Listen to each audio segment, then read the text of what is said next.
आज देखो super power का क्या हाल है। गरीबों निहत्तों पर जुल्म ढाने वाले लोग, गजा के गरीबों पर आग बरसाने वाले लोग आज खुद आग में जल रहे हैं। आज खुद आग उनका पीछा कर रही। गौर करें जरा, सुपर पावर जंग के दौरान जिस जगह यकीनी मौत समझी जाती थी, वहां अगर कोई हमला करने जाता था तो उसका नाम था हजरत खालिद इब्ने वलीद। क्या बात है, क्या बात है, वाह। मैदाने जंग का सिपह सालार, ऐसा शहसवार जिसकी मिसाल दुनिया ना माजी में दे सकी और ना कयामत तक कोई मिसाल दे सकेगा, जिसका जवाब नहीं है। अल्लाह अकबर। ये मेरे नबी की ज़बाने पाक से निकले हुए जुमले का असर है। क्या बात है, बेशक। वो वक्त याद होगा जंग मौता के मौके पर, जब हजरत ज़ैद इब्ने हारिसा की सरकिर्दी में एक लश्कर तैयार करके मेरे मुस्तफ़ा ने भेजा था, बहुत बड़े अजीम लश्कर के खिलाफ। और उसमें इरशाद फरमाया था, हजरत ज़ैद इब्ने हारिसा सिपह सालार हो। फिर वो लश्कर रवाना होने से पहले मदीना मुनव्वरा की सरहदों में जाकर के क़ियाम पजीर हो गया। सुनो गौर से, सहाबा से मशवरा हुआ, फिर एक लश्कर तैयार हुआ। और उस लश्कर को जब भेजा गया था जंग मौता के मौके पर, तो जिन सहाबा को अल्लाह के रसूल ने नामजद किया था और फरमाया था कि ये सिपह सालार अगर ये शहीद हो जाए तो इनके बाद फिर ये सिपह सालार होंगे, अगर ये भी शहीद हो जाए तो ये सिपह सालार होंगे, और ये भी शहीद हो जाए तो मुसलमानों की मर्जी है, वो जिसे चाहे आपस में चुन ले। अल्लाह अकबर। उनमें हजरत जाफर तैयार, हजरत अब्दुल्ला इब्ने रवाहा, और उनमें एक सहाबी और हजरत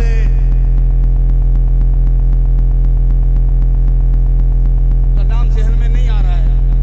हुजूर ने जैसा कहा था कि अगर ये शहीद हो जाए तो ये सब सालार होंगे, और अगर ये शहीद हो जाए तो ये हो जाएंगे।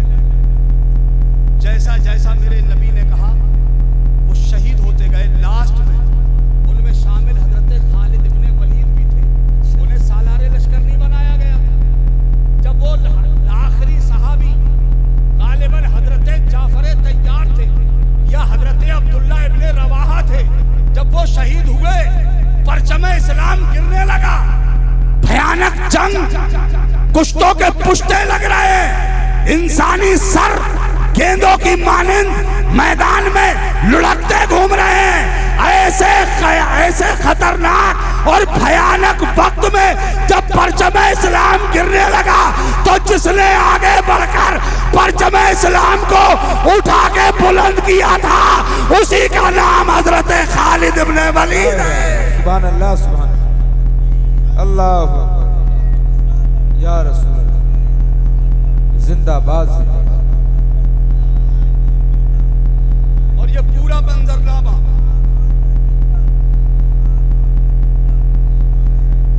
अल्लाह, तवज्जो चाहूंगा, ये पूरा मंजरनामा मदीना शरीफ में मेरे मुस्तफा टेलीकास्ट कर रहे हैं। हाय हाय, सुभान अल्लाह, नहीं कहेंगे सुभान अल्लाह?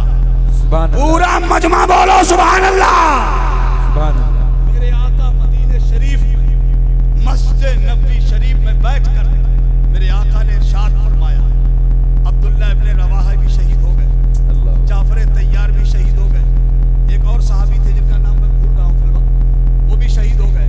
जब हजरत खालिद इब्ने वलीद ने झंडा उठाया तो अल्लाह के नबी ने फरमाया, अल्लाह की तलवारों में से तलवार ने झंडा उठा लिया। हाय हाय, सुभान अल्लाह, सुभान अल्लाह। हजरत खालिद इब्ने वलीद की वो शख्सियत, खुदा की कसम, बड़ी तमन्ना थी उनकी, बड़ी आरज़ू थी कि मैदान जंग में मेरा खून बहाया जाए, मैं कत्ल कर दिया जाऊं, मैं शहीद कर दिया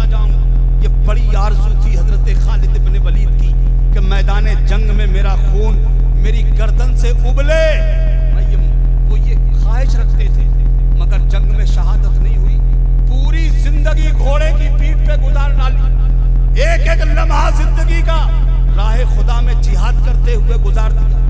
आलम यह था उनकी जंगों का कि जब आप मुल्क शाम में वबाई एक बीमारी फैली थी, ताउन फैल गया था, आप बिस्तरे मर्ग पे हैं, आपने अपने एक मुसाहिब दोस्त को बुलाया और उससे कहा, मेरे दोस्त, मेरे बदन के जरा कपड़े तो उतारो और मेरे पूरे जिस्म का मुआयना करो। जब उसने मुआयना किया, तफ्तीश की, गोया के उसने एक्सरे किया पूरे बदन, तो उस साथी का बयान है कि हजरत खालिद इब्ने वलीद के पूरे जिस्म पर एक दिरहम के बराबर जगह ऐसी नहीं थी जहां किसी न किसी हथियार का जख्म का निशान न हो।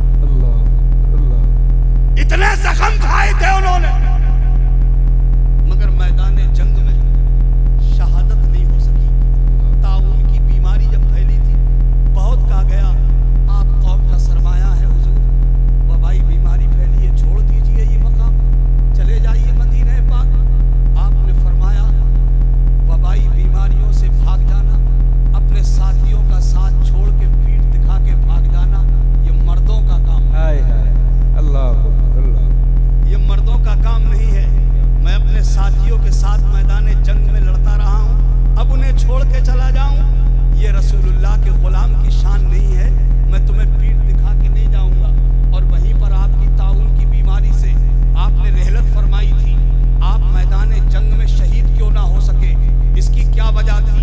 तो ओकला दानिशवरान इस्लाम इरशाद फरमाते हैं कि अगर हजरत खालिद इब्ने वलीद मैदान जंग में शहीद हो जाते, अल्लाह अकबर, तो दुनिया कहती कि हमने अल्लाह की तलवार को तोड़ दिया। यही हजरत खालिद इब्ने वलीद है। मुसलमानों, पहचानो जरा अपने आप, सोचो, अपने किरदार को देखो। यही हजरत खालिद इब्ने वलीद है। खलीफा दोम अमीरुल मोमिनीन का जमाना है। चंद मदीने से मुट्ठी भर मुसलमानों की एक जमात सर पे कफन पहनकर निकल खड़ी हुई।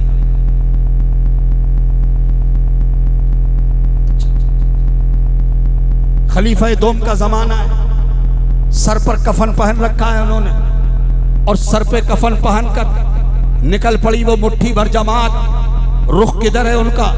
ये मैं उस जमाने की बात कर रहा हूं भाइयों, ये उस जमाने का किस्सा सुना रहा हूं जिस जमाने में पूरी दुनिया में सुपर पावर दो ताकतें थी।